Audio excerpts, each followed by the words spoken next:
Did you hear that? No, I don't hear anything. Wait, let me do it again. Maybe it was too quick. Can you hear it now?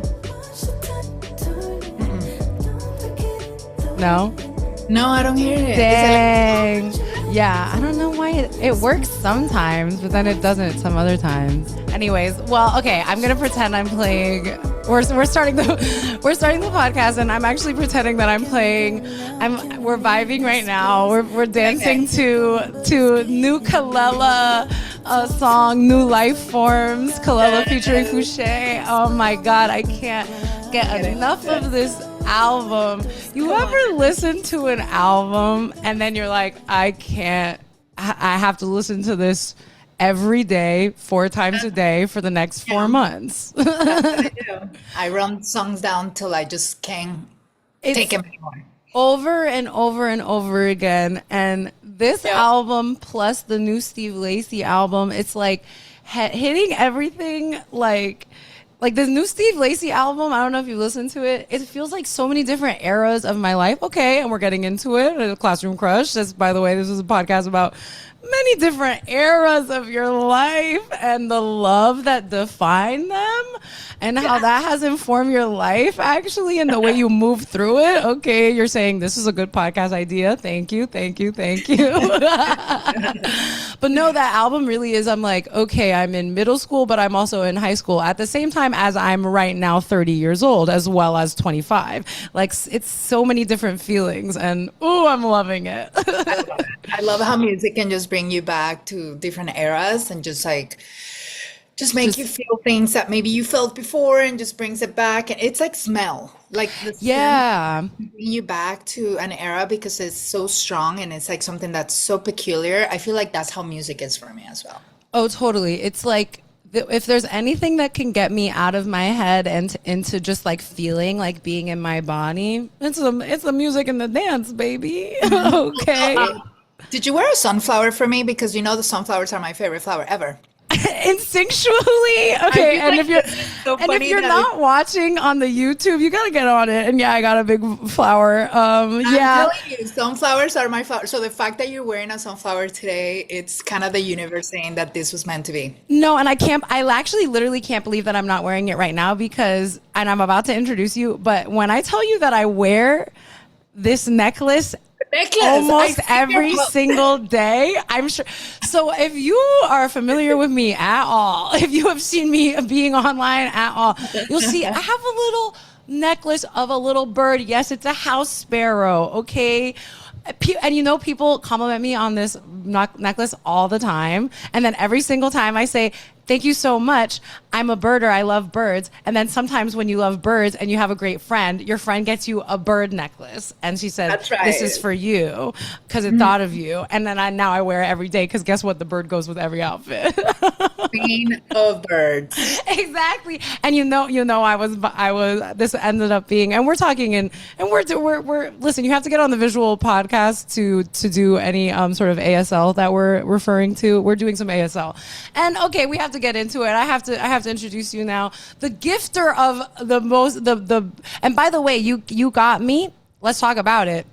Okay. You gave me that bird necklace when we met up when I was in LA and I was looking for apartments and I had just seen the apartment that I really wanted. I said, I really want that apartment. You give me a house sparrow house. Hello, homes. Okay.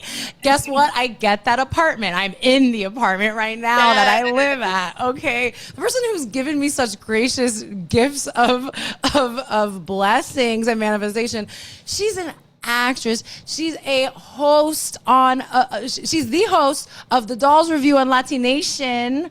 Okay. I had the absolute pleasure of working with her last year, connecting with her. Now that's my girl for life. And she's also, many would say, a muscle mommy. Okay, get into it.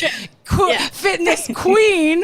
God, I wish I had a desire for the gym like you do, but I don't. You can see her absolutely dazzling screens and today, tomorrow, and for always, because we know what it's like when someone's so talented and incredible that they're going to be dazzling screens.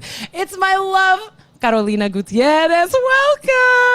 Hello, everyone. Thank you, Rebecca, for having me. crush. I'm so excited to be here. This is a long time coming, and I'm very Really. appreciative. We had to meet all that time ago so that we could do this podcast now and also just know each other. I'm like so happy to know you. I'm really happy to do this podcast and basically hang out. But yes, if you've never listened before, if you're a fan of Carolina, as of course, why wouldn't you be? This is a podcast it's like about childhood crushes and how they inform the way you view love and relationships. But also when you think about it, the way you view love and relationships is kind of the way you view everything in the end. So yeah, it's political. Everything's political. Okay. Think Agreed. about it. We can't move. I hate talking about politics though, because I'm like I so want to remove, I'm just like, politics. This is just people stuff. This is people stuff. And Yep. when people like to be like, I'm not political, I'm like, but are you a person? Yes, and you are, you silly goose, you know? But they've they've taken it from us. They've made it something else. Anyways, we don't get to get too heavy up top. But first of all, how are you doing in life and love right now? How are you feeling in this hot summer's day? Honestly, I feel good. I feel like I'm at a point in my life where I am trying to just be content with myself. I think for many years I spent a lot of time and energy trying to find validation from partners, from other people, and I think it's been a long time coming, but I'm finally getting to a point in my life where being alone and being on my own, Right. romantically, let's say, and also just physically, it's okay for the first time in a long, long time. Yeah. And I think that's, to me, something that gives me a lot of peace of mind. I feel like unfortunately, I have struggled over the years to not only date the right people and be in relationships, but also deal with my own insecurities and, should I just drop the bomb now? So because I am. Oh yeah, I literally I like didn't put it in the intro. Like it's I fine. get like It's not something whatever. that I'm- Well, no, No, yeah, it's like- because we're gonna talk about our childhoods. We're gonna get into it, and yeah, you can introduce yourself the whatever way you want to introduce Yeah, yourself. no, for sure, because I feel like it does, even though I don't want people to think that being trans is the center of my life. Right, It does play a big role in how I have navigated the world for the past 20 years, and I Yeah. feel like, and that's only because that's how long I've been in the process of transitioning and, everything else. So Yeah. for me, it's been a learning experience as well. I feel like I had to sort of regress myself and learn the hard way how to be myself and also be with other people as my true self. So Yeah. that's the journey that I'm like finally getting to a point where I'm like, you know what, we're okay to be alone and we don't need that constant validation and affirmation, but we all need love, and I We love all need love, and Oh. we all got a little horny town USA sometimes. I don't know about you, but for me, it does come about. Yeah, I mean, we will get into sort of where like that journey began of like not needing validation. But what are you feeling like? What do you think, has something changed? Has something shifted recently that has like helped you feel like enter this different era around that sort of security you're talking about?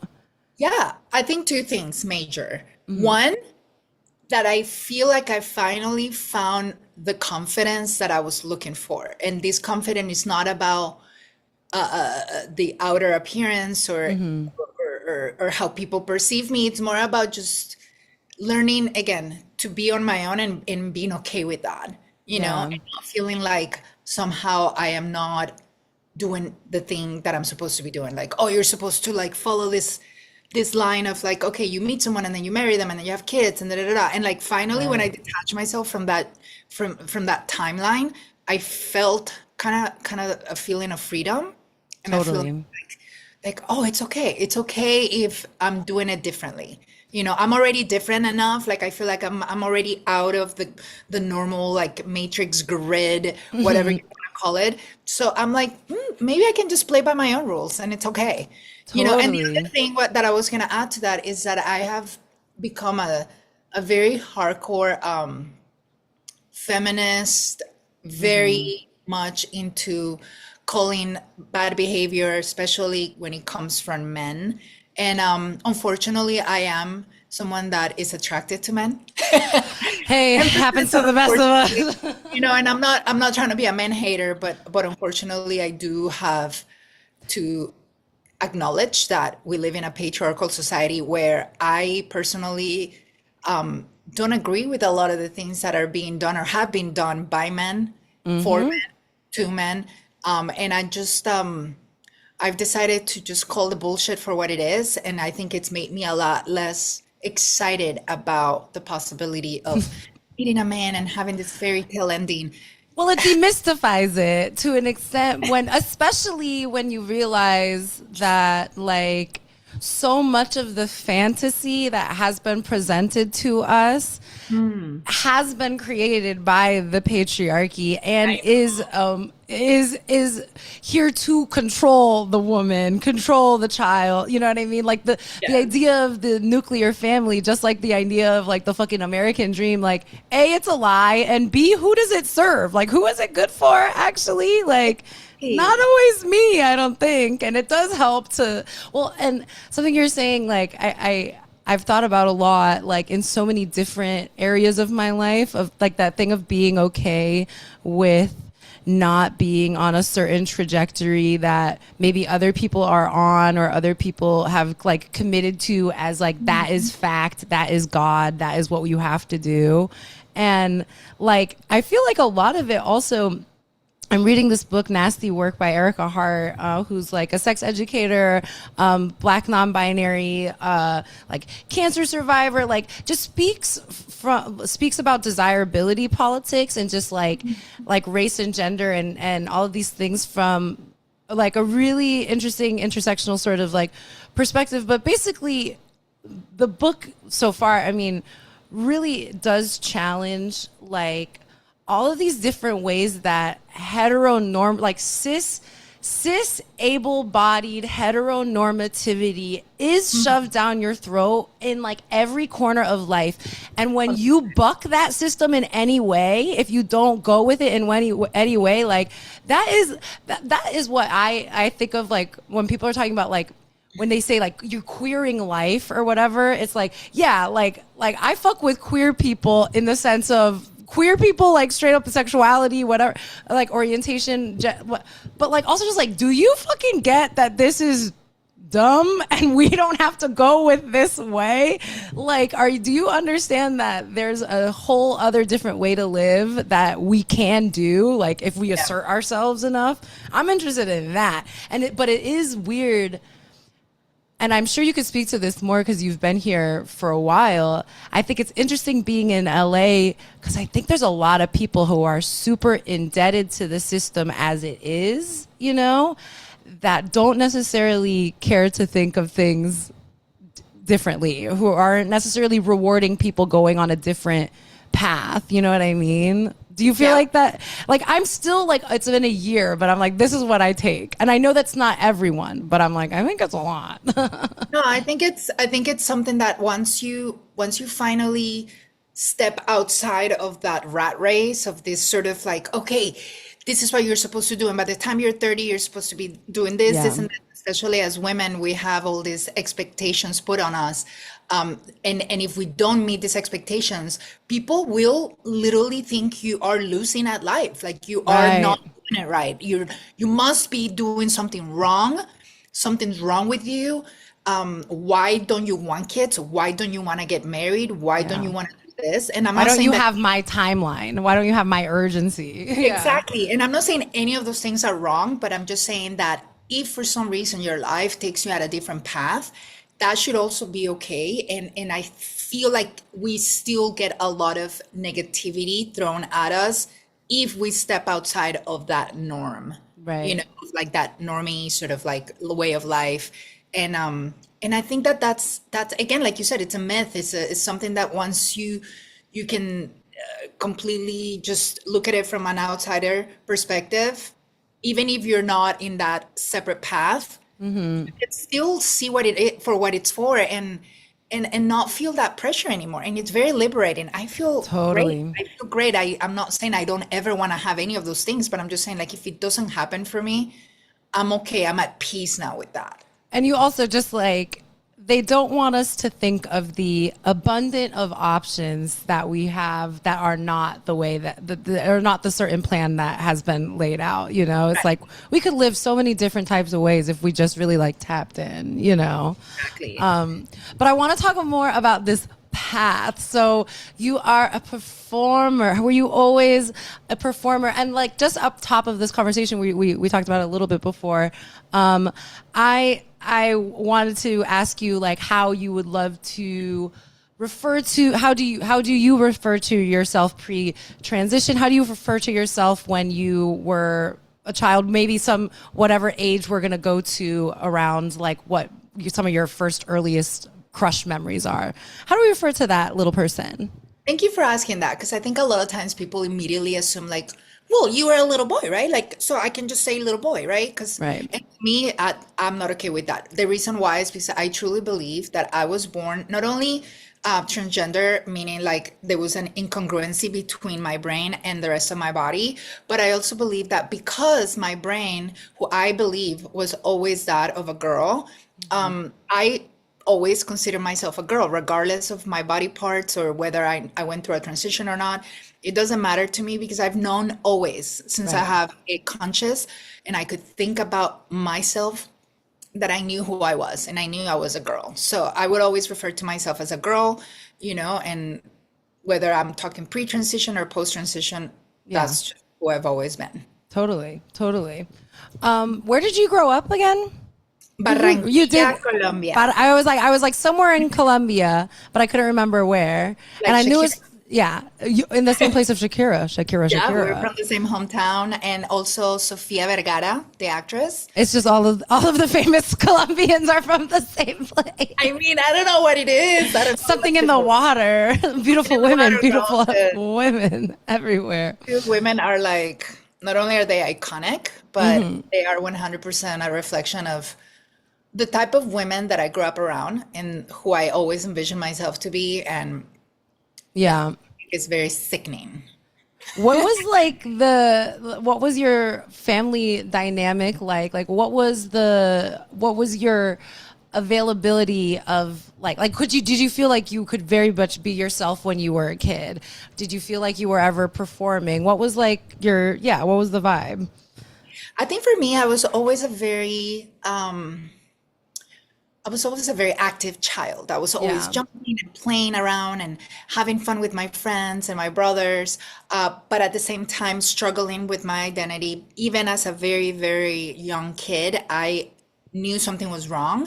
So there was this sort of push and pull, right? Like I was pushing to perform, and I was always singing and dancing and doing cartwheels. I was that kid. That was Yeah. doing Same. I could do splits. Like I was Those kids are always a little bit compensating for something. We just don't know what Right? until later. like, look at me. Yeah. But at the same time, I also knew that what I was not okay. Meaning me being so feminine and so girly because I was like acting by instinct. I was never trying to be like anyone else. I Of was course, just you were just moving. acting Yeah.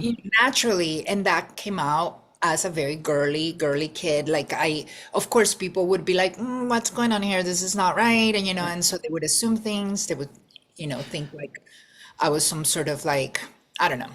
Well, because we should also just, I mean, I want to know your experience of it, but I'm like, I know my experience passively of like the Latin culture around masculinity, femininity, gayness, like like there are the people who are with it, like there are, iconic activists who are like Latin women, Latin people, but on a majority, but culturally, we're a little bit toxic. I mean, at least in South Florida, growing up when I did, that's why I wonder also what was your environment like with. I was constantly being corrected. Don't sit like that. Don't talk like that. That's not how boys are. This is how you're supposed to be tougher and more masculine. And I was constantly being. I remember that as early memory of being corrected. Like, don't do that. That's not how boys sit. That's not how boys talk. And so I became the older I got, the more self-conscious I became. So I was a very awkward child at the same time. I was so insecure of anything I would do because I knew it would get attention and it would get people talking to me, or even, unfortunately, I was heavily bullied in school growing up. I went to an all-boy Catholic school in Colombia. Kind of the worst place that you could be. It like literally put a bunny in like a coyotes. Like I was there like, oh my God, like I'm just trying to exist. And meanwhile, like I'm being bullied by teachers, parents, other kids. And then unfortunately, my family was not very understanding of my identity. So they would sometimes side with the bullies in the sense of like, well, maybe you just don't do that. And then they won't mess with you. Maybe don't talk like that, and then they will stop harassing you. It's like trying to minimize harm by looking at the wrong target. Like it's like, oh, so you've been harmed. Now you have to change. Actually, not the people who harmed you, but can you minimize what you're doing? Yeah, it's very victim blaming mentality, unfortunately. And I've talked to my parents about that and my brothers. They've all obviously felt horrible now, and they acknowledge, that they were not that they were in the wrong, but at the same time they were just so ignorant of what was going on with me. And my mom did try to take me to therapy and do the things that she thought would help me. Unfortunately, she thought it was something that needed to be corrected rather than guided or assisted. Embraced. Totally. Well, it's so interesting because I think about, we're only a few years apart, right? You and I? Yeah. Sure. Yeah. She's like, I don't have to say. I actually just remembered. I'm like, no, you know what? We're 3 years apart. Like look at the screen. Come on, sisters.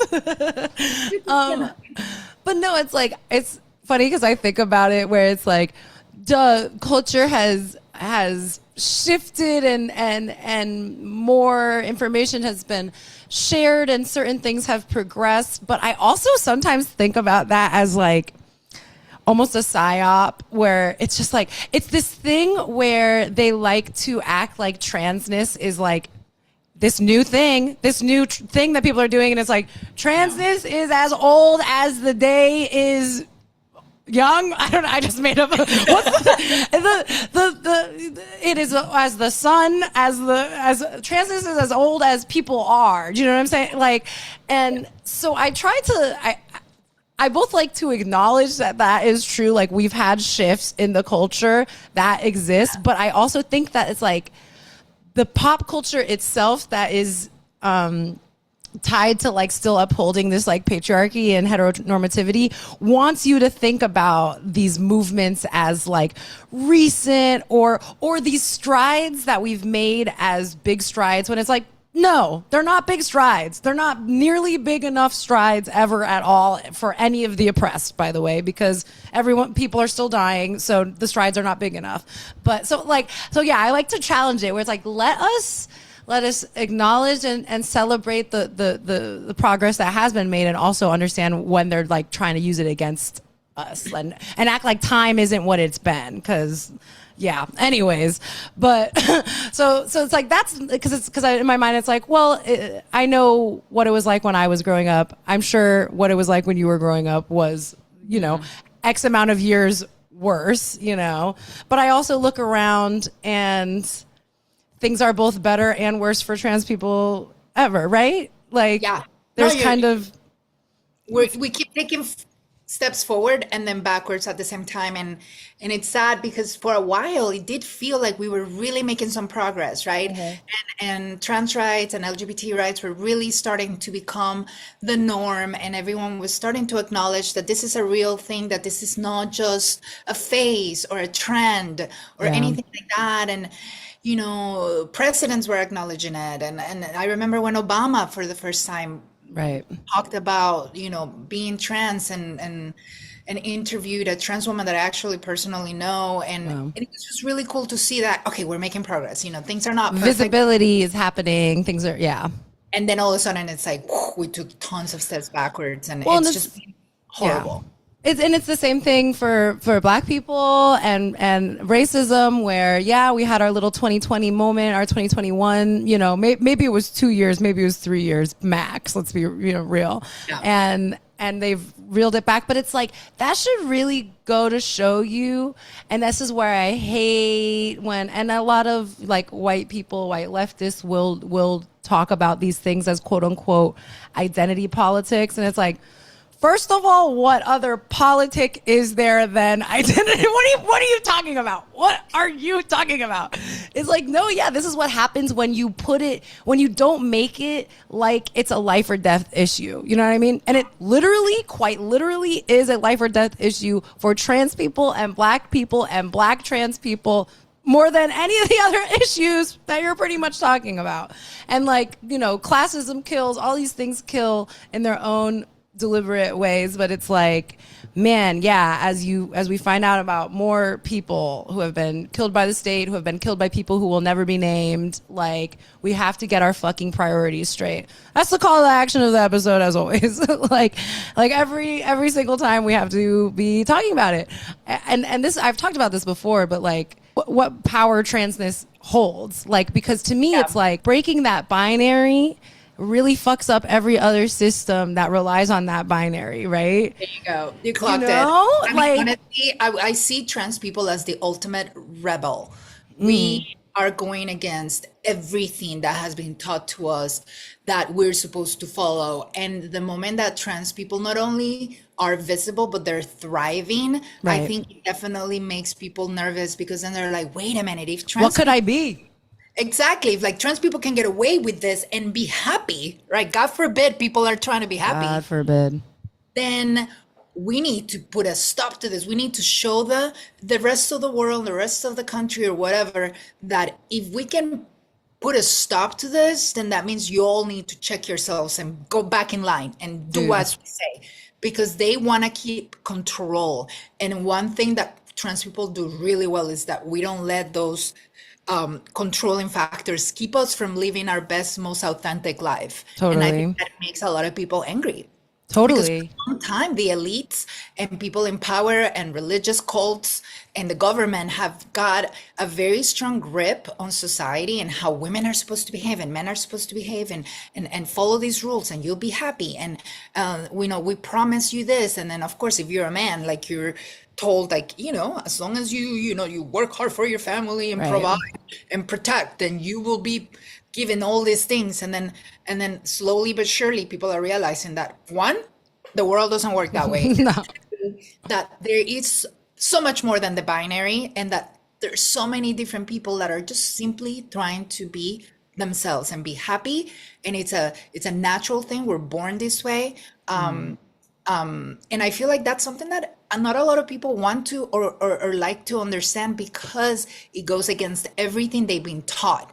Yes. It shatters everything and it makes them upset, and it's very hypocritical, to be honest. Because why is it that we can talk about the pursuit of happiness as part of like the Constitution and like freedom and this and that, but the moment someone tries to pursue their happiness and be free to be themselves, oh no, you're bad.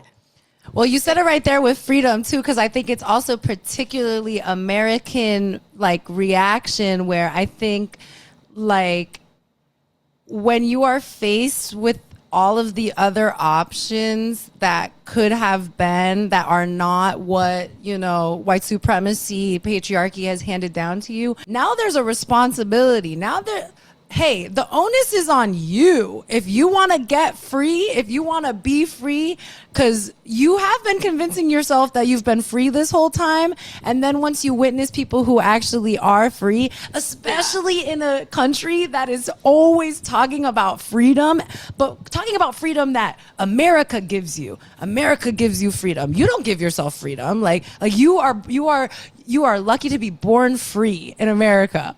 Right. Fucking tell black people that, tell trans people that, like, you know what I mean?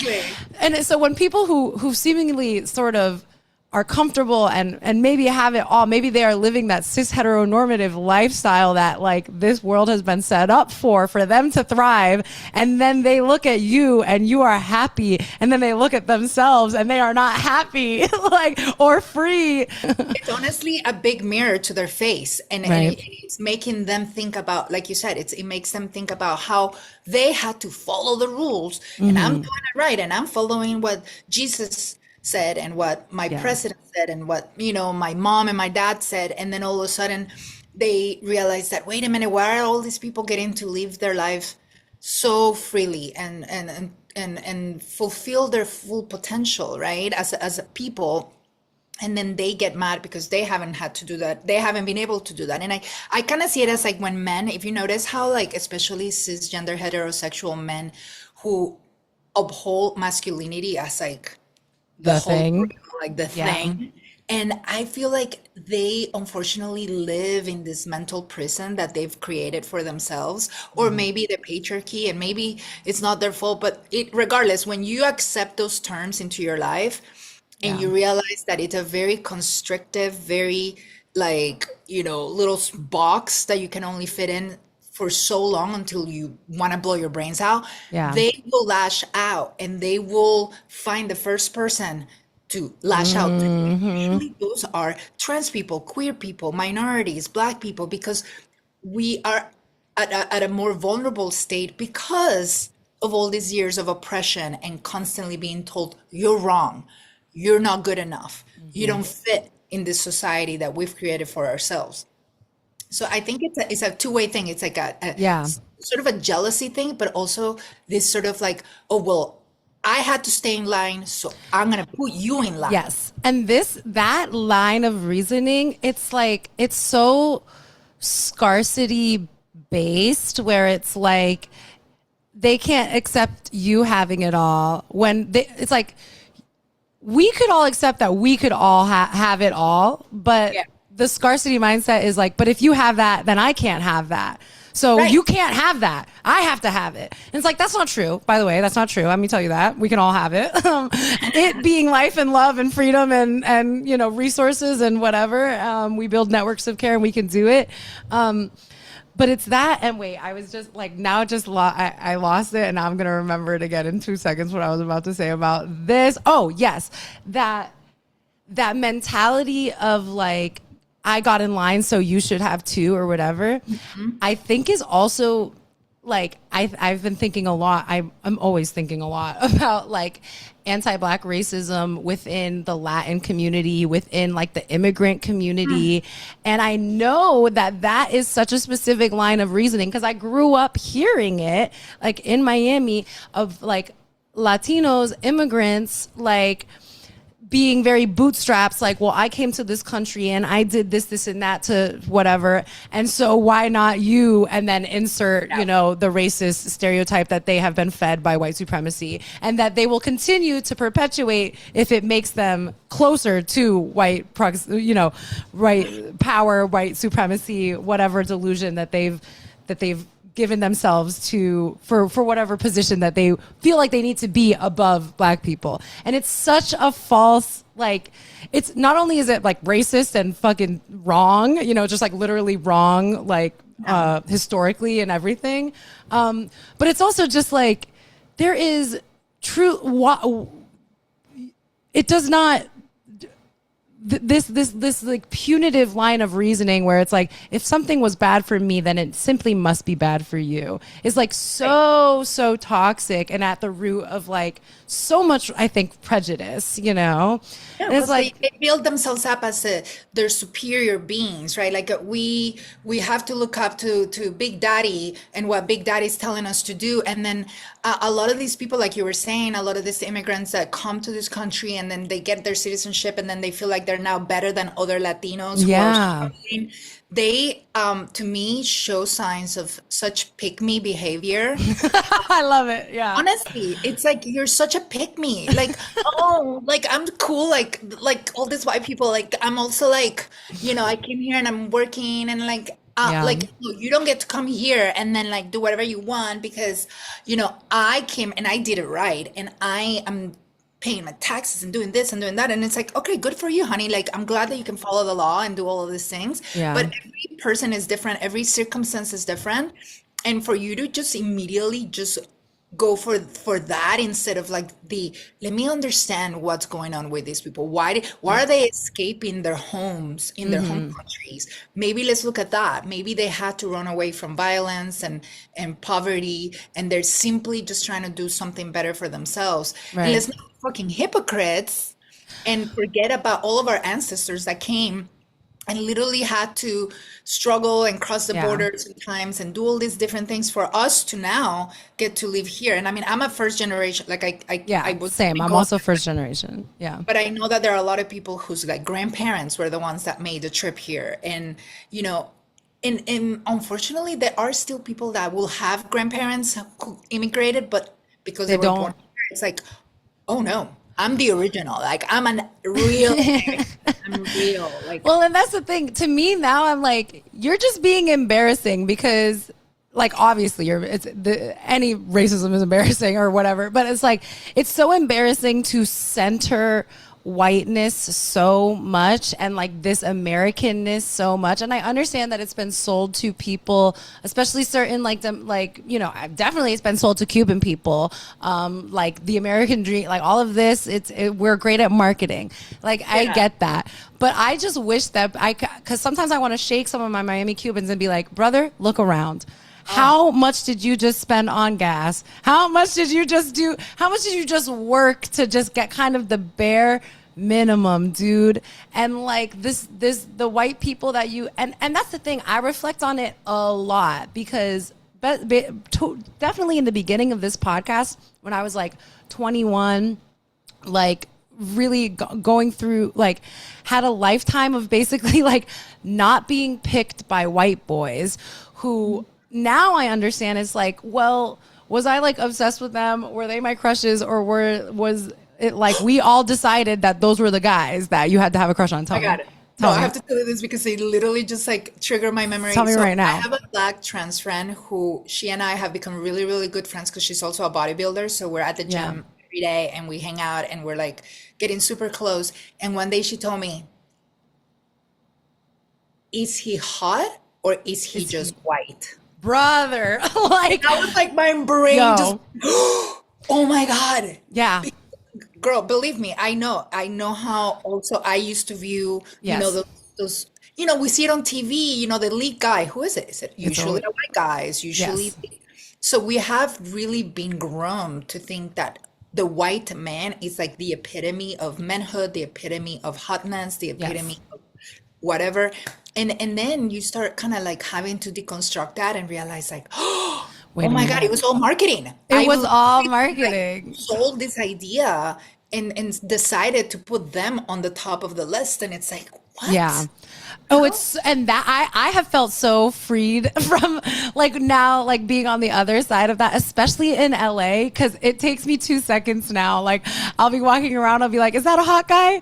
Or is he just white and he like is wearing, and he's just like maybe 6 feet or something. Right. He's just like white and like like he has tattoos, so he's like acting like he's cool, but he's just a fucking guy. Like I'm looking at his face, and that's not to say that every single white guy I've ever had a crush on was only Mark. Like, of course, some of them were, but some of them I'm like, this white supremacy was doing a lot of the heavy lifting, dude. So speaking of it, let's get into it. So when you're growing up, did you feel like you had a capacity for like crushes and romance? Like, what was going on for you with regards to that, like, and your identity? No, totally. It's so interesting because I always had little crushes, of course, growing up on little classmates and whatnot. But I quickly was also always reminded that it wasn't going to work because, they didn't see me the way I saw myself. And but then I also started realizing very quickly, even as a 7-year-old, I remember I was like in elementary school, and little boys would come and like, because I was very feminine. I had little blonde hair and like very cutesy. Like I remember you showing a picture actually. Yeah, little shroom haircut, like my little like bowl haircut. And I was just such a girly girl, and I was like obviously the only girl in. Well, I don't want to assume that nobody else was like me. You never know. Yeah, I was kind of like the girl, like in my class. So these little boys were getting crushes on me because they were seeing me. They were seeing the essence of me. They were obviously like looking at this little, very feminine in their eyes, maybe boy, but also like.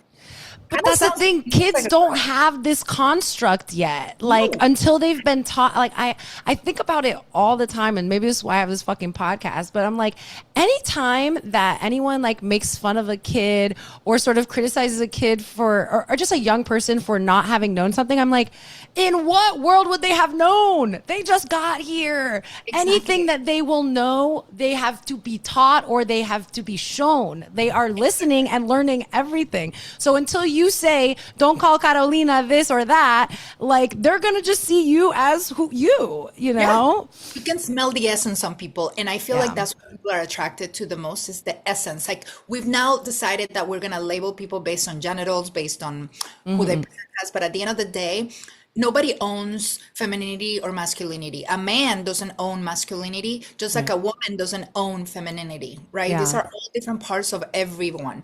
So when I was a kid, I was very feminine in my essence, very much a little girly girl. Yeah. These little boys would get crushes on me, but of course, for them, it had to be all sort of secretive. So they would like give me little notes and like tell me that I was pretty or like, but then in front of other boys, they would bully me. So it was like this.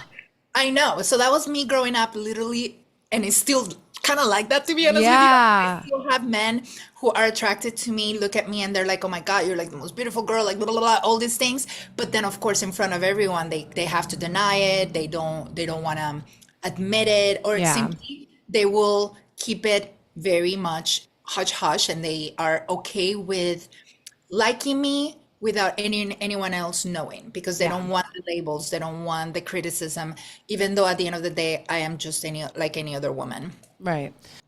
Did you have a concept of why, like, did you understand why that was happening? Like, could you identify, like, he's giving me these notes, but he's acting like this. Is it because of X, Y, Z? I kind of clocked it very early on. And I don't want to, just be like, oh yeah, I was such a smart kid. I think I was so in tune with who I was already. Like I knew myself. I knew who I was. I knew I was a girl. So I knew that these boys would look at me and feel a certain kind of way. But they somehow knew also, I also knew that they couldn't say it out loud. And so I would even tell my little friends. I remember like, I told them, I'm like, yeah, I have a group of fans. They're my fans. They just like, okay, iconic. Like my secret fans, My secret fans. Yeah, like imagine me being like 7 and like telling my little guy friends that were like also kind of like me. Some of them were and like, I would always be like, yeah, Johan likes me, but like, he can't tell anyone, but he gave me this little gift. I remember he gave me this like little tiny like toy dog. Yeah. And he left me a note. And I was like, why? Wow. But then they're also so mean to me at the same time. And I clocked it from an early on age. And and things sadly, I guess, never really changed in that regards. because I still deal with that kind of shit, Right. unfortunately, as a trans person. Yeah.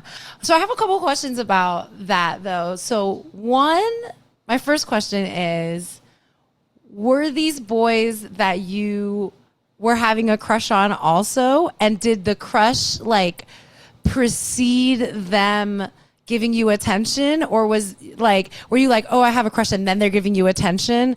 Or are they giving you attention and that like feeling is basically, I want to know, like, did you feel like, oh, I like that boy, and then the boy comes up and the boy kind of likes you, and like, do you get that feeling of like the boy likes me that I like, you know?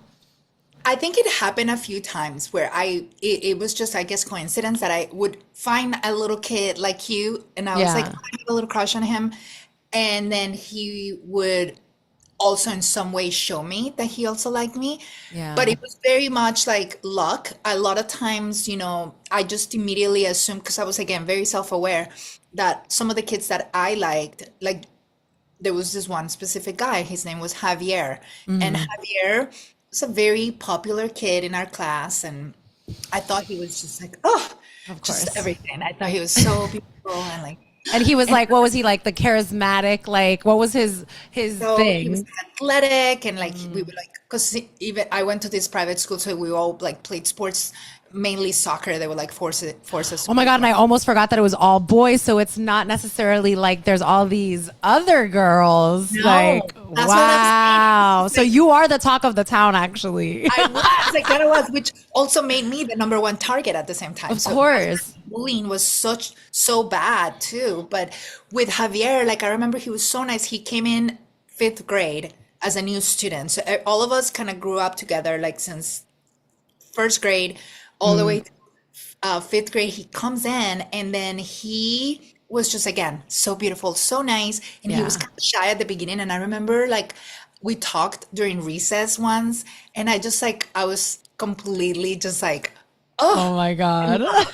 Yeah. Uh, and because he was nice to me, because he was new, Yeah. I immediately like I was like, oh my God, like what a dream. But I think subconsciously I always knew that it was almost like an impossible love. Like I just knew in my mind, in my heart that like I know I'm different. I know I'm not like your average girl, and that somehow this is probably not gonna work. Yeah. And and because I was never the one to pursue anyone, I was always kind of taking the back seat. I was, I guess, very traditional in that sense, where like I was just Well, I'm I sure saw you're also self-preserving to an extent, you know, because like it's a lot to put yourself out there, especially if you know that these people are going to also react bad at the same time, too. exactly. So I, if anything, I just kind of would just let life happen, and I would get these little notes, but I was also being bullied. So it was like this constant back and forth of like, gosh, these kids like me, but they also hate me at the same time, and it was very confusing, of course, as a young kid Yeah.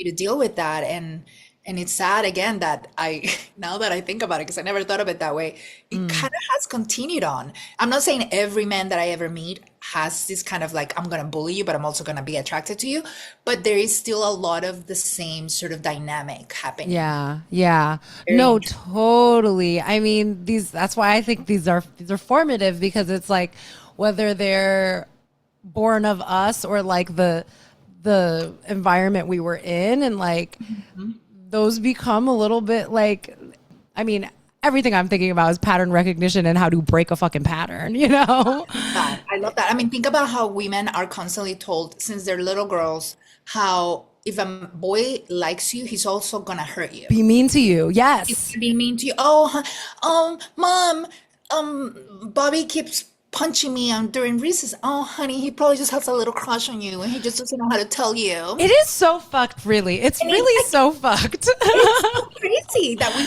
teach little girls Yeah. that being abused, it's a Yeah. sign of, oh, well, they just want your attention. They just like you like that. And you Right. just have to put up with it in a way.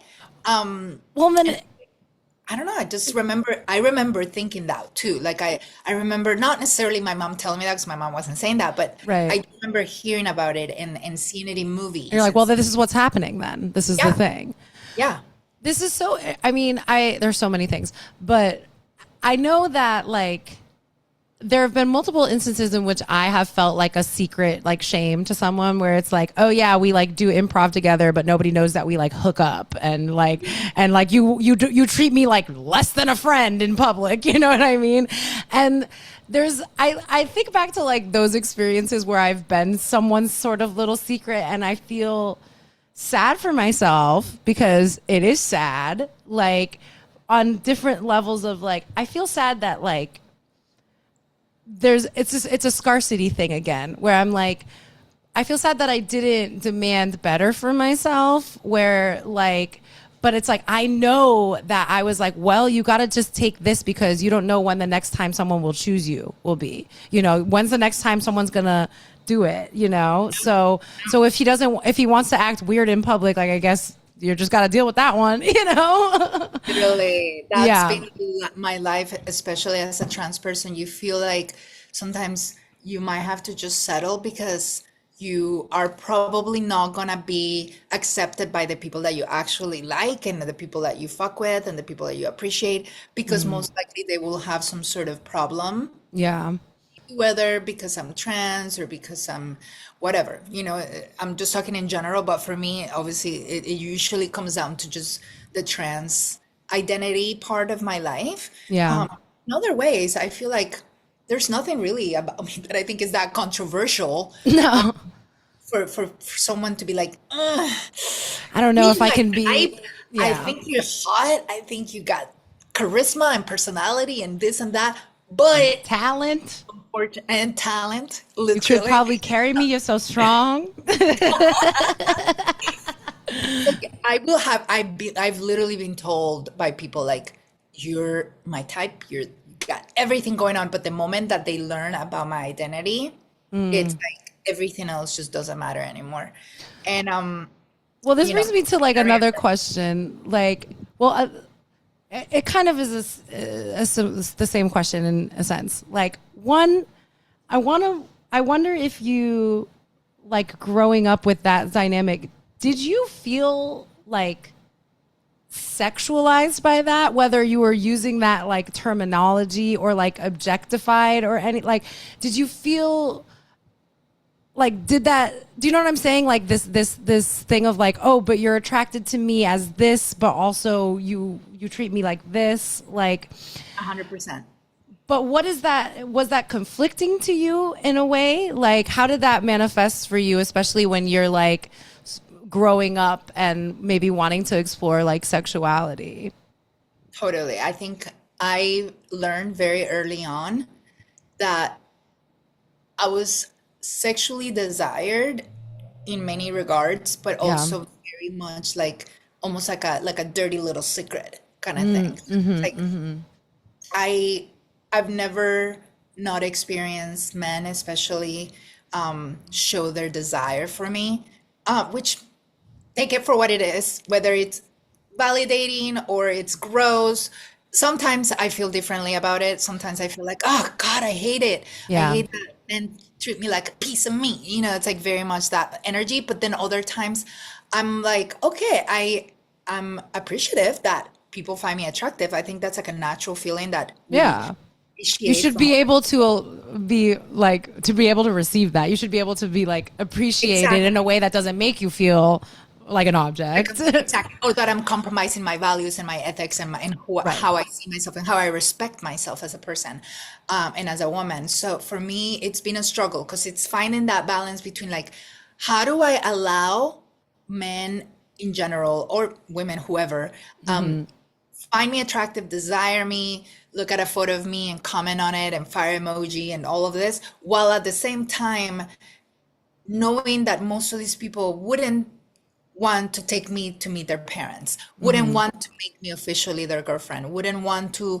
marry me or have spent a lifetime with me, or simply be associated with. I mean, it's that bad sometimes where it's like Yeah.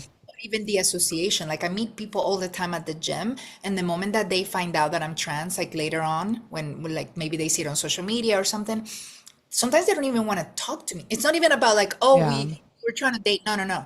It's like I was just trying to be friends. I was trying to have a gym friend. And Yeah. now you're making it awkward because you won't even make eye contact with me because apparently being friends with a tranny is like the worst thing Crazy. ever. You Yeah. know, sorry that I use that word. I don't condone it. I You, don't I'm just but used to that's also like the tone. I hear the what you're talking about. Like it's like the tone of which people thank you. are I coming had to at the drop the T situation. word there. Yeah, yeah. No, I mean, I feel like as I go, my boundaries and my standards for that, for who gets to have access to me, especially on an intimate like level, Yes. it gets more and more narrow. Bro, I'm telling you, that's what I was telling you earlier. Yeah. But I'm just at this point where I just don't care anymore because I know that me putting myself out there and always having to deal with this rejection, even before I even meet the person, like I'm already in my mind about it. And I'm like, do I Yeah. really want to give myself to this person so much so that I could potentially be not only rejected, but hurt,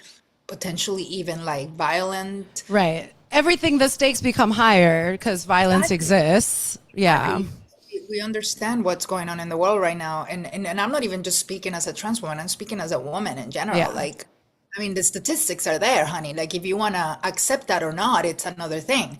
But Yeah. like, you understand that like 90% of crime, like, especially when it comes to, domestic violence and crimes Hello. against women are committed by men, usually men who are trying to get something from you, meaning, they're trying to fuck you, Yep. they're trying to. So I'm just like finally understanding that, accepting that as a reality, and being a lot more careful and a lot more protective Yeah. of myself as a person. Yeah. No, totally. I mean, I've been talking about this recently on the podcast, like the ways in which I want to be so free, but also safe. Like, I don't want to have to compromise my freedom for my safety. But when you look around a little bit, you gotta. I've noticed that the higher my stakes are, the more my, like my sometimes I don't want to call it a wall because I'm not like trying to put Yeah. walls up. I'm open. I'm free. I do whatever the fuck I want. I dress however I want. I live Yeah. my life whatever I want. But I also understand that I cannot just immediately accept everyone in my life without taking a step back and So I realizing like, trust. Yeah. is it okay? Am I actually doing this because I want the validation, or do I actually fuck with this person and we're actually like Right. understanding each other? So you Especially in LA. Do I want especially like, hello? Yeah. Do I want this association and for what reason do I really want this association? Yeah. exactly. I think I love that you're doing all that inner work because it's not about changing yourself to protect yourself, because I know you're struggling with that. Like you still want to be able to do what you want to do and not always constantly be in fear and not make your life based on fear. But Right. I think at the end of the day, unfortunately, we do live in a world that has this sort of patterns of like, Yeah. men violent towards women and taking advantage of them, and also we live in a very superficial world, especially in LA. We live in this bubble of superficiality and Yeah. social climbing, and it's exhausting at times, but I still feel like we can still follow our path of whatever it is, acting and podcasting and doing all these awesome things that we want to do while still protecting that inner child that because that's how I think sometimes of myself. I'm like, I'm trying to protect that little kid that Yeah. struggle. And I that's the one thing that I think about when I put myself in situations that I'm like, would I be proud of myself? Like if I saw myself, if I was able to look back, like would I run to my younger self and be like, hey, no, don't talk to this person. Don't, so I'm trying Right. to that way. It's like, should I be protecting that inner kid? It's so interesting. So, yeah, that's the thing. It's like I feel like it's such an interesting duality that I think probably has to happen for you, for me, for everyone. Like where it's like, okay, am I protecting that inner child? And also, am I letting that inner child live? You know, like, does that inner child get to live? Like, what was little Carolina's like what was little Carolina's dream for her life? You know, like, Right. and am I also stepping up and being brave to like fulfill that for her? You know, I think it's like, like you just have to think like a parent. And I mean, I don't want to give parents too much credit because like anyone can have a kid, you know. I'm sorry, but hot like, take, fuck parents. I mean, no, It's true. I didn't ask to be here. Hey, people think like they feel like the moment they have a kid, it's like, oh, they somehow like elevate themselves in godlike. the status of like they know everything and they think that Yeah. they're better than everyone else. And it's like, You don't even sweetie, know. You might create a monster, by the way, with that mentality. You know what I mean? You think you're God now because you're my mom? You might create. I might become a monster. but at the same time, I do know that having a kid can bring some good things out of you. And that one thing could be, hey, now that it's not just about me, I get to like look out for this one little person and try to protect them and guide them. And Yeah. I think us that don't have parents, we sometimes have to think of ourselves as that one kid, as our, like if we're our own child and we have to protect that little kid, you know, and like, because you're still, that inner child still lives within all of us, I believe. Yeah, totally. Instead of just like thinking like, oh, okay, well, that part of me is dead. It's long gone. And now I'm just this adult and I'm having to adult. And Yeah. I'm like, you can adult, but also let's not forget about the inner child because I feel like that's where the magic is at. You know, I try to like live my life like that. I still get excited to go to the movie theater and Yeah. have like I have Barbies all over my bedroom. I had to, in a way, as a trans person, regress a little Yeah. and enjoy some of the things that I wasn't able to enjoy when I was a kid. And I'm allowing myself to have those things because I understand that that inner child needed it and needs, Totally. you know, and that goes with everything like dating. Like, okay, would I be proud of myself if I knew that back then I was dating this kind of person? Like, probably not. So, like, let's up the stakes a little. Let's protect that inner child. Have grace, but also like, yeah, we try to step forward. I mean, I wonder, did little Carolina like, would you even let yourself fantasize a little bit about the crush at all, or would you sort of stop yourself before you would get there, or would you allow yourself a little, you know, a little daydream? 100%. Yeah. 100%. What's happening in the daydreams? Like, I always love to ask what people's little fantasies were. Like, Totally. I mean, especially once I knew that I could do something about my identity as a trans person when did that happen for you? very early on. I think I Yeah. remember, When did you have the language of trans? I Like, think since I was like 9. okay, yeah. For that, I just understood myself to be a girl, but I didn't know that there was something medical that you could do about it. Like, Right. oh, you don't just feel like a girl. You can actually now prove that being transgender is something you're born with. It's in your brain, and then you can do something about it in regards to how you want to navigate the world and present yourself socially, legally, and medically. And in my Right. case, I followed all 3 transitions. But that knowledge was very early on. Like I remember seeing it on TV. I remember looking at this Times magazine, flipping through it on a vacation. We were at this Airbnb, not an Airbnb because back then they didn't have that, but See, we were yeah. staying at, and I remember flipping through this Times magazine, and there was a whole spread about gender reassignment surgery.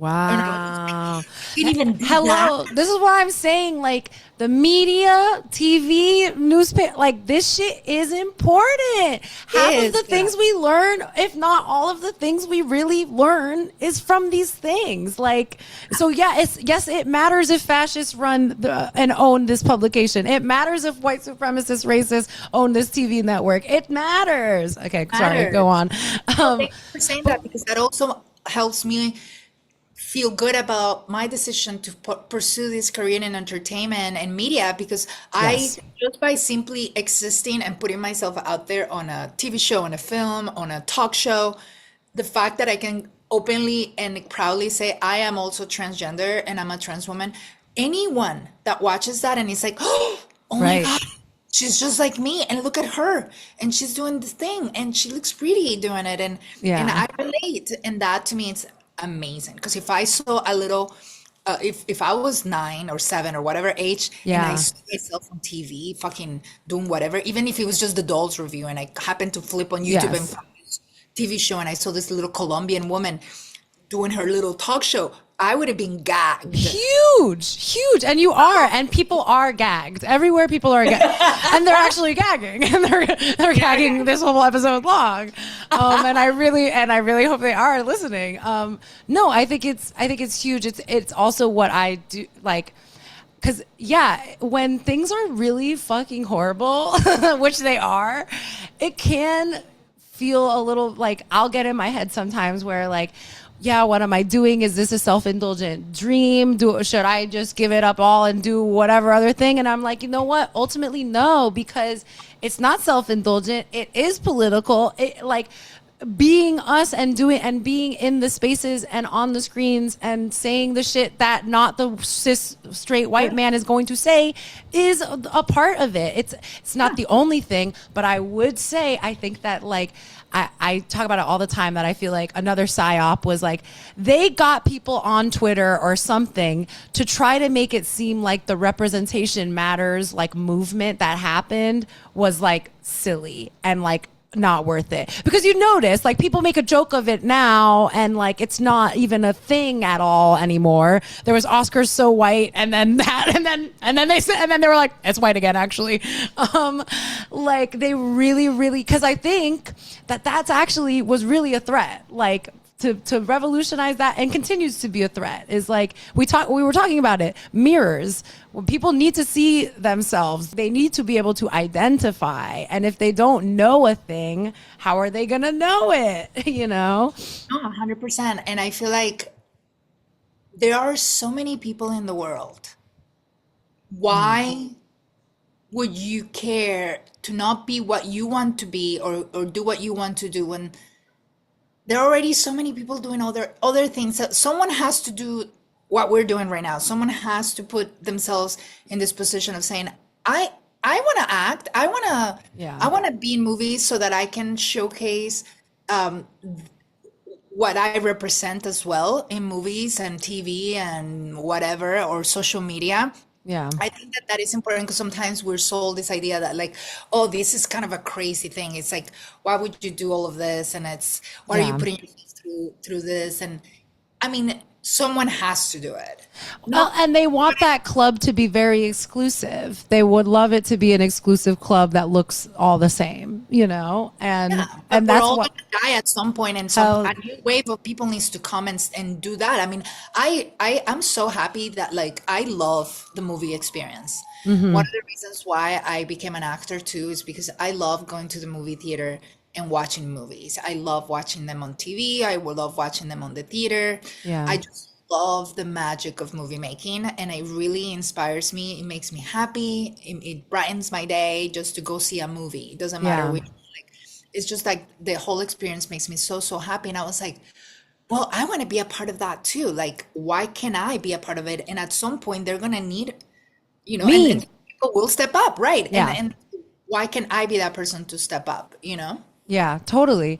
And I think, just to go back to, like, so you see this, what was your reaction when you see this spread about like, was it this big gasp? Was it like, oh my God, this is me? Like, do you remember, like, feeling excited, feeling A hundred like, percent. It's like literally ingrained in my mind. I can still remember flipping the pages, and I remember it was the yellow, like cover of mm, Time, or was it Times or National Geographic? No, I think it was Times. It was Times. okay.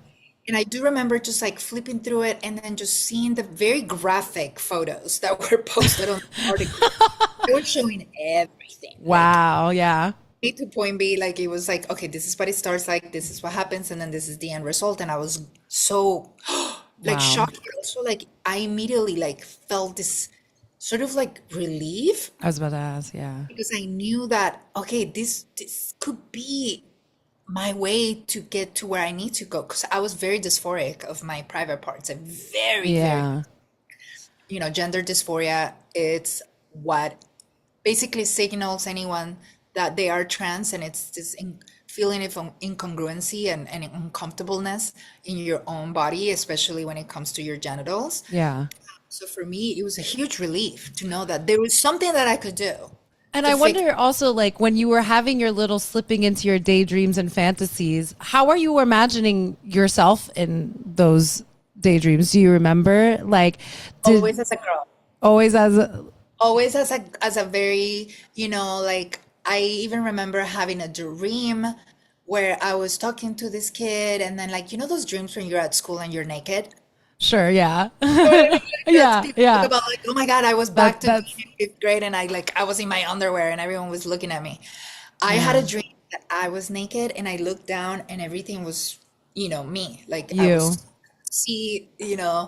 vertically, and I was like, and I remember telling the next day I ran to my friend at school and I was like, you're not gonna believe I just had a dream, and I looked down and I was naked and I saw a vagina and I was like, oh my God. And he was looking at me like, what? But also like I That was ecstatic. It was like literally just like my biggest dream. People when they're yeah. little dream about being an astronaut and being this and being that. I dreamt of being a girl. That was Yeah. my biggest dream. Your mind was like, look, I can show you. It's like this is clear. It This can was be a me. reality. It will be a reality. It is your reality. And I wouldn't be surprised if it was because I saw that I was gonna photo. say, was it before or after? Because I I guess don't would you have seen like a vagina before? exactly, because before it may just seemed impossible Well, and that's almost. the thing. You can't. It's like, and this is on every level. This is like on some manifestation level. But I'm like, what is all of this if not just mass fucking manifest destiny, right? Where it's like, Right. you can't. It's very, very hard to be or strive towards a thing that you can't see, that you can't like imagine. And that's Ah. just, it's like the same. So thank God you saw that picture. You're so that right. Oh my God. You know what? It's kind of funny you're making this comparison of manifestation with me seeing this photo and then realizing that the possibilities of me being able to be myself as I Yeah. got really kind of was what I had to look at in order to manifest this full transition, this full idea that started developing since I was a kid all the way till as an adult. And when people say like, oh, you have to manifest, yeah, you Yeah. have to manifest. You have to visualize. You have to put yourself in that position of like, this is where I want to be.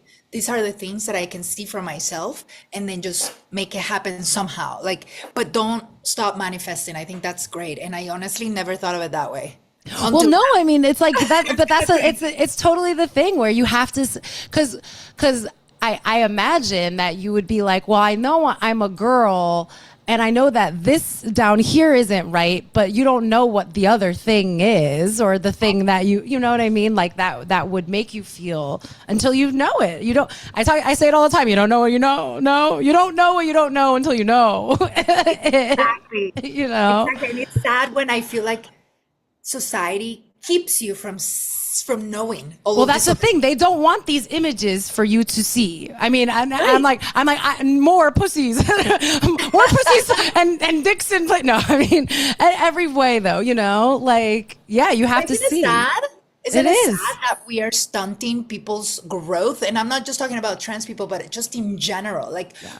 society loves to stunt people's growth and keep them trapped in this small box where they can only do and aspire to be this certain amount of things. That's why I feel so sad for men at the same time, as much as I Yes. hate men in general, Yeah. or I've grown to hate men, and I hate to say that harshly, but it's true, and I'm sorry if that sounds bad. It's just I'm going through a phase where like I truly just have this hatred towards men in general. And when I say men, It's I very mean easy. Yeah. men of the patriarchy, men Yeah. who haven't been able to evolve enough to stand up for themselves and others and say, I'm not going to do what the patriarchy is telling me to do as a man Yeah. and do better.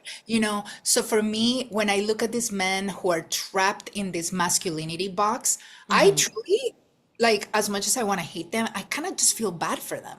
I'm like, Yeah. bro, you can't even fucking put nail polish because you could literally have a freak out and like go and shoot a school. Like, you can Yeah. literally cannot see another man, like, I don't know, be nice to his wife and do something that she says, oh, because now you're whipped and now you're a Oh no. beta and this and that. And they just break down. And I'm like, bro, you are so cooked. Like, you are so sad and pathetic. Grow up, get out of this Girl, fucking box. The world is bigger than this. I have been dealing with, like, I'm on the and we'll put it right here, right now, on that manifestation tip. I am going to quit my job. I have like a part-time, like, customer, barista job that I have right now, and I'm not gonna whatever. But I just have certain dynamics that I've been dealing with yes, a man with men, of which I'm like, oh yeah. The thing is. He is an immovable object, and this whole thing of like toxic masculinity and insecurity that is like getting that just we are all collateral damage of, within a person's space.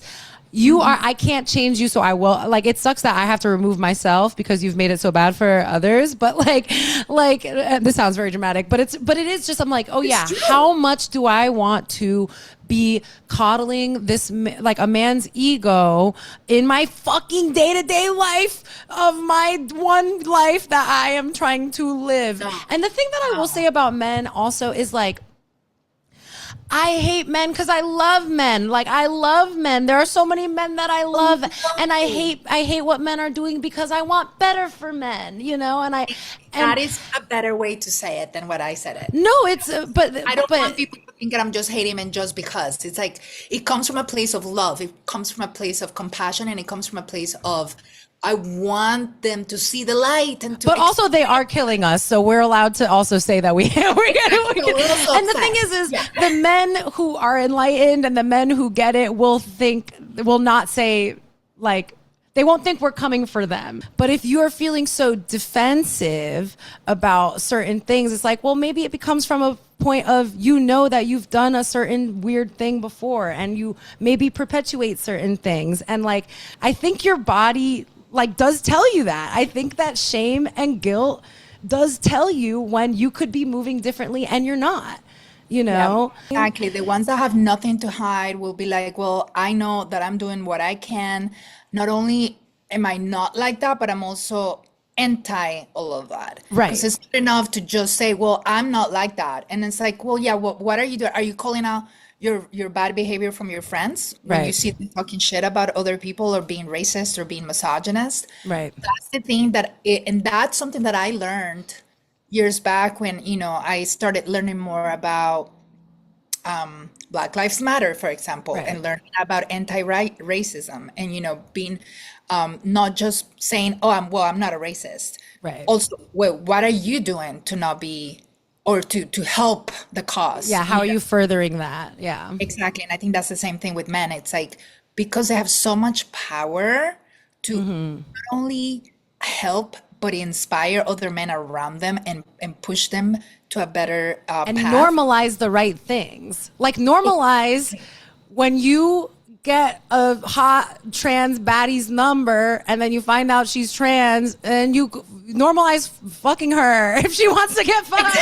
Normalize, like, going on a fucking date if you're trying, you know what I mean?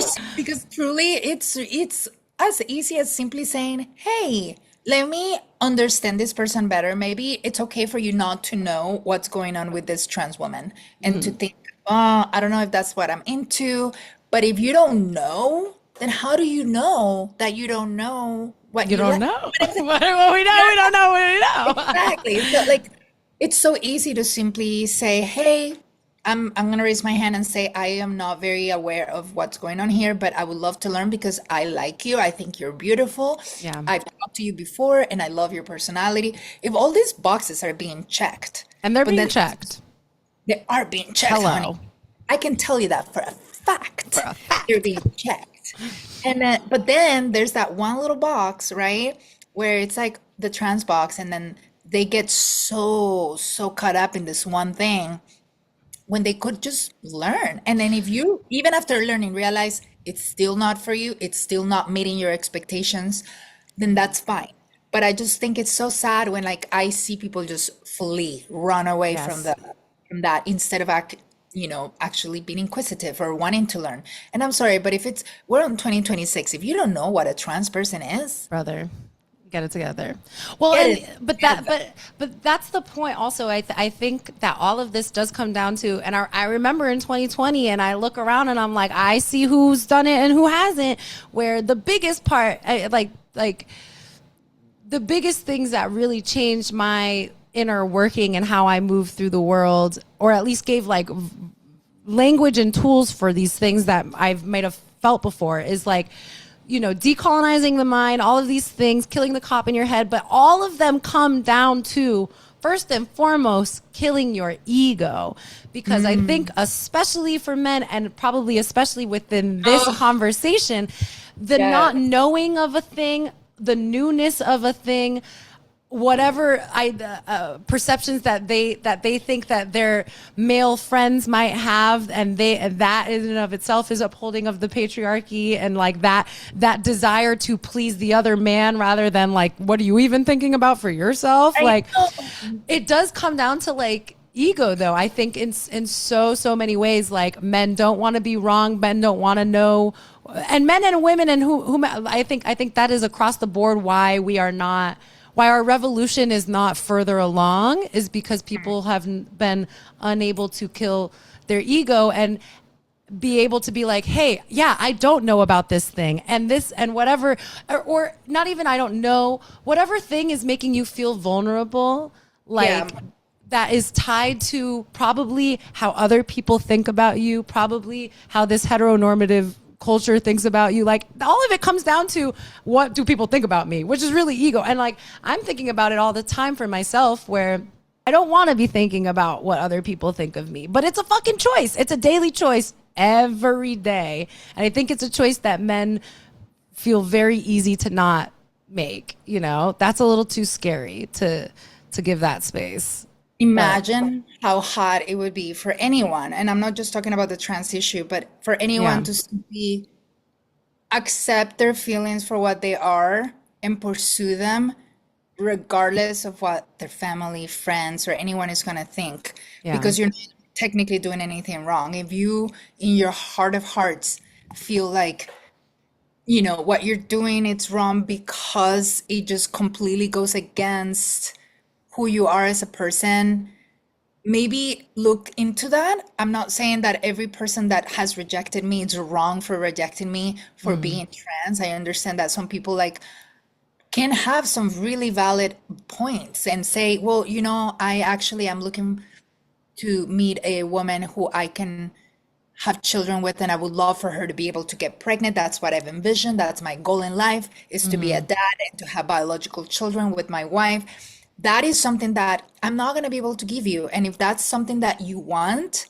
right, and it overrides everything else, then beautiful. Thank you for being honest. Thank you for taking the time to explore yourself and explore this possibility and realize this is not for me. And I totally accept that. I think a lot of times people think that we're like trying to shove being trans in people's right. throat. People want to take away a lot of nuance that people usually have, when it comes to these things.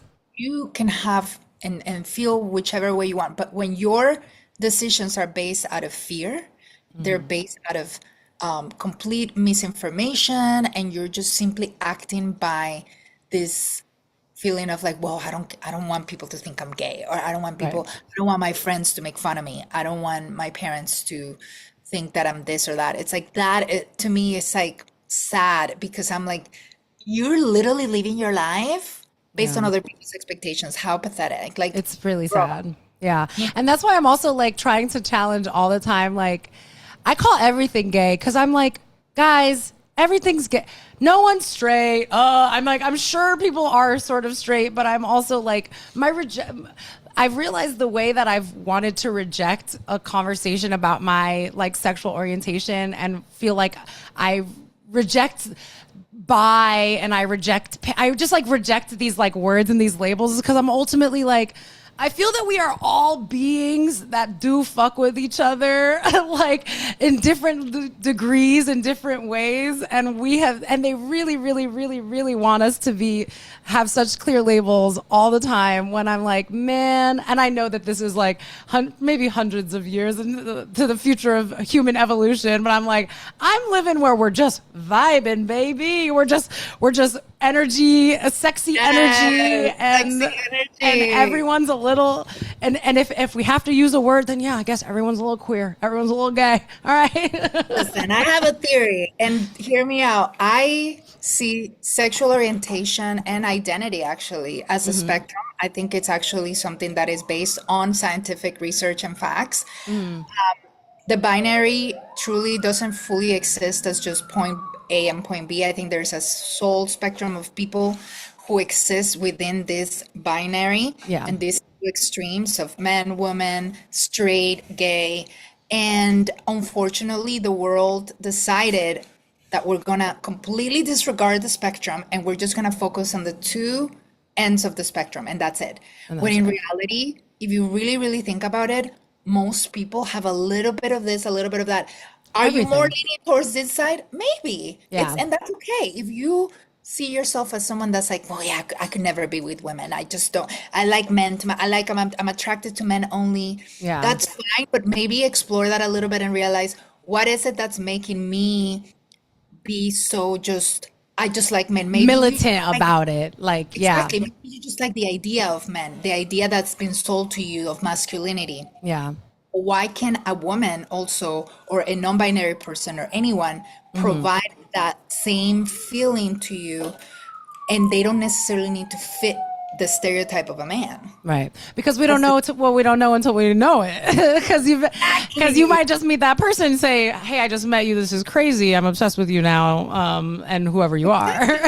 Yeah. Again, it's something that I don't think people allow themselves to explore because we're so stuck in this society's like, no, this is what you are. If you say you're straight, you only like this and you can only like that, and like everything else is out the window. And if you dare to step out, we're gonna call you names, we're gonna bully you back into that side of things. And I'm like, I wish people could just like be more free, because believe me, the moment people could just live their lives as they actually truly feel, and pursue anyone regardless of labels, regardless of expectations, oh my God, it would be like a utopia. Like, imagine DL men who go out of their way to fucking we already understand that in politics, and I hate to get political too, but we always are.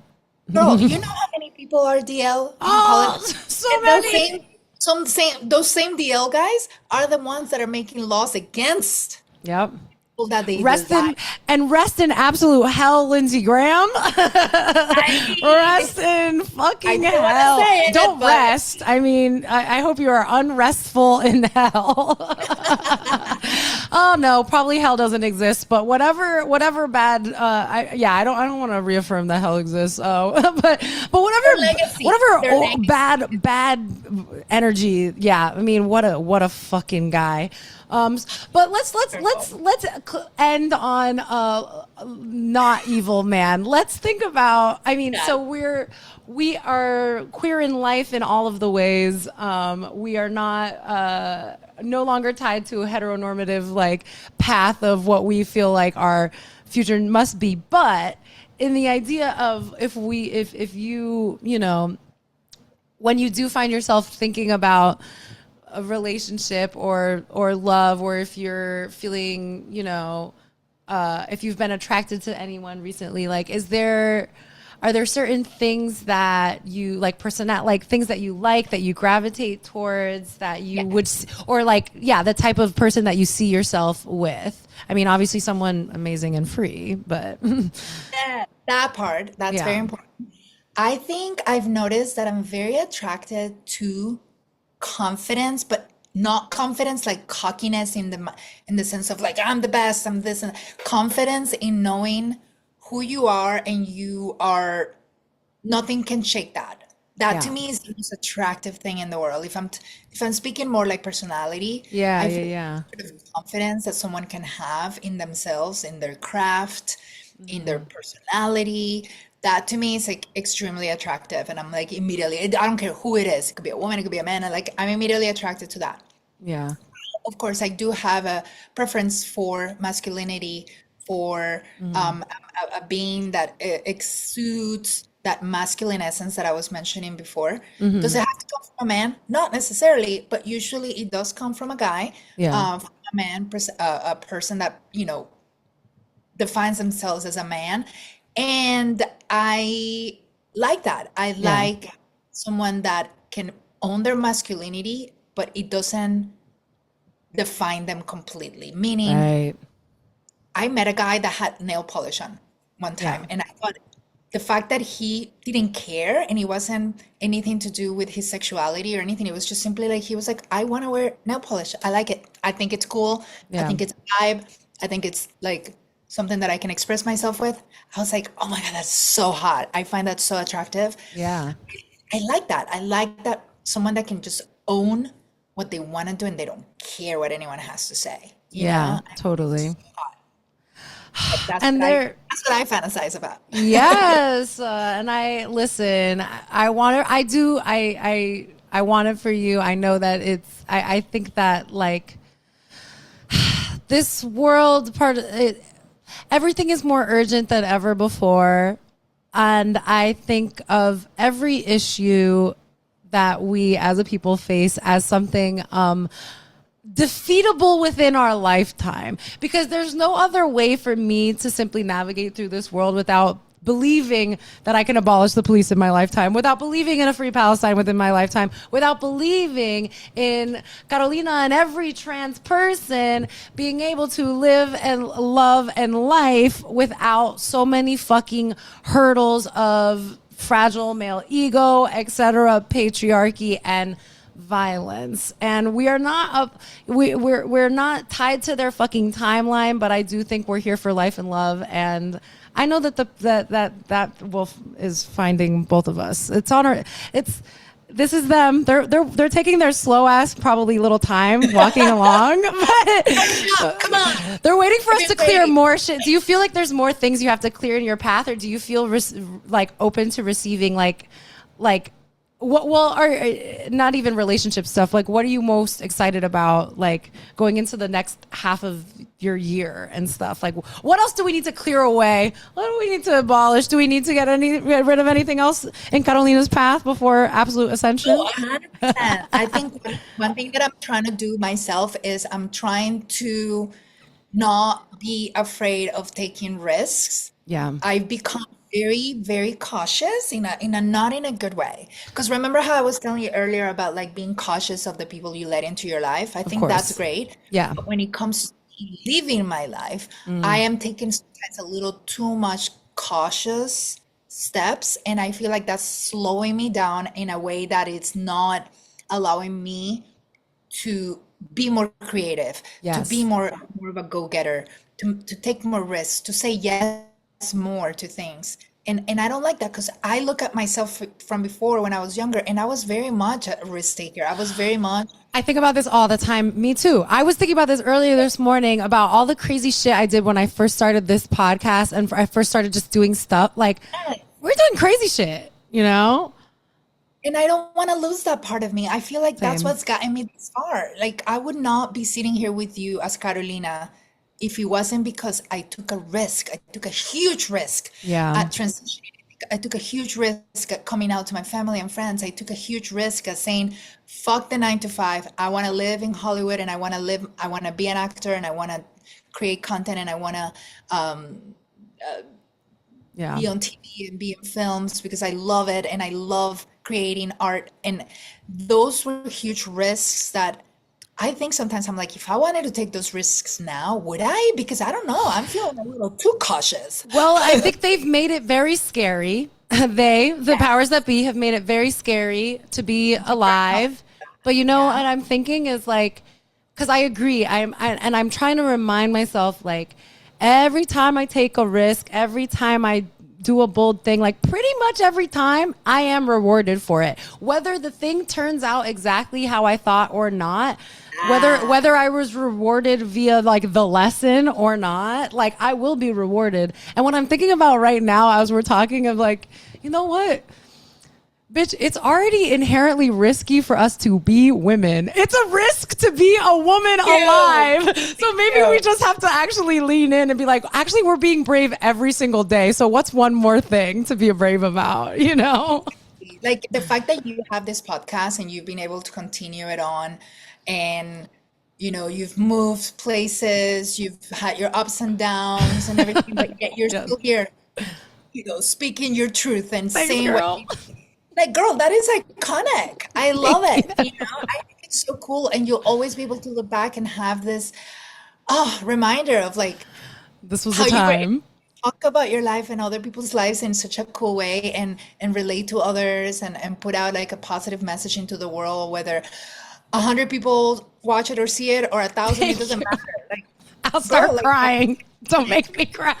I'm serious. No, I mean, literally when I am at like my wit's end of trying to figure out how to make this thing sustainable and whatever and keep doing it. And like whenever I'm like, maybe I just stop, maybe I pivot, maybe it's time to move on to the next thing. I literally think about, I'm like, but I need Carolina on, but I need this person on. Like I need like this, we have to, I'm just so happy. I'm just so happy that I had you. I'm just so happy that we met each other. And I'm so happy that because even when we first met, you know, when we were working on the feature, like, I remember you talking about your podcast and telling us all about it. And it was just like, how cool, but also like, I hope I'm in it one day. And oh my God, duh. Being on it. And I just like the fact that it's happening. It's like, props to us for we did it. We're still hey, we're still here. They can't stop us. We are two fiery Latin women, as they love to remind us. Okay. We're here to burn it all down, actually. Stick around, baby. Carolina, thank you so much for coming on my podcast. This has been such a joy, and I know that there are people listening who are like feeling validated by everything that you've said. And hey, man, this is how we keep doing it. Like just more. Every time that it feels like I think the instinct is for us to hide, like we do actually have to be bigger. We need more of you. We need more of me. We need more of it all. 100%. And I'm so proud of you, and I'm so proud of us for getting together and being able to speak, like I said, to speak our minds and speak our truth. I know we come from a good place. I know that it has good intentions, and that's always what I look for when whatever I do. I'm always like, is this like something good? Like, are we doing something good here? And I know we are, you know. And I'm excited about our film. Hopefully, we'll see, girl. We'll see. I'm looking forward to that. Me too. Would you go to New York? Huh? Would you like to go to New York if you? I'm like using any opportunity to get the hell out of here. It's just let's carpool. Let's go. No, I mean I would love to. I miss it. So yeah, I'm like literally any opportunity I'll go. But I need money, so contribute to my Venmo. Yeah, anyone wants to sponsor us? No, literally. And this is the time for plugs. Actually, Carolina, please can you tell people where they can find you, what you have coming up, what's new and exciting? So you can find me. My main, I would say, platform is Instagram. So you can go to @the Carolina Gutierrez. So it's THE, my full name, Carolina, which is spelled like Carolina. By the way, if you need to know. And then Gutierrez. Oh, well, it's on the screen. Can you see my name? Yeah, on the screen? it's and there. it's on your blackboard. Hello. And learn how to spell Gutierrez, okay? Get into it. Okay. By the way. But yeah, that's honestly the best way to get in touch with me, look at my latest work, what I'm doing, the dolls review, any kind of film I've been in or anything. All the links are there. Everything. Fantastic actress, by the way. Cast her and for everything. And by the way, not only, and I don't want to speak for you, and sex work is work, but trans women can be everything. They can be sex workers and they can be anything else in movies and TV. Yes. So cast trans people as people. Ayo. So I can play it all. You know, I've played a mom, I've played a daughter, I've played a doctor, I've played a author, like in art. Okay. So I think it's okay to cast people like us. I think that's another episode we need to do. Yeah, we'll get into it. That's actually something that I would love to speak more on. We'll do a whole Hollywood specific casting episode, but hopefully people have gotten the hint by now that representation matters, and what we see ourselves as gets internalized and then externalized for the good and for the fucking bad. If you show violence against women, I think if you show a lot of men perpetuating violence against women, men will perpetuate violence against women, you know? But if, in turn, if you show loving relationships between trans women and men and whatever, maybe that also will perpetuate, which is why they want to not do it, but which is why we have to do it. Okay. Exactly. Oh my God. Thank you so much. You can find my podcast. My podcast Instagram is Classroom Crush Pod on Instagram. My Instagram is Rebecca Bulns, BULNZ. That's that. Carolina, do you have anything else you want to say before we wrap up? No, I think that we said it all. I think we covered it all. Like I said, I'm always happy to get in touch if anyone does have questions. Yes. I'm always happy to get in touch with people through DMs, comments, like whatever. Like I'm there. You got my email there. If you want to email me, be very professional about it. My email is Instagram. And yeah, let's collab. If you want to book her and give her money, that's great. Do that. We gotta survive out here. Okay, this will be so great to look back on when we're both booked and busy. An incredible project. Remember when we were talking when we were manifesting our destiny? Okay, I hope you all manifest your destiny today. Goodbye.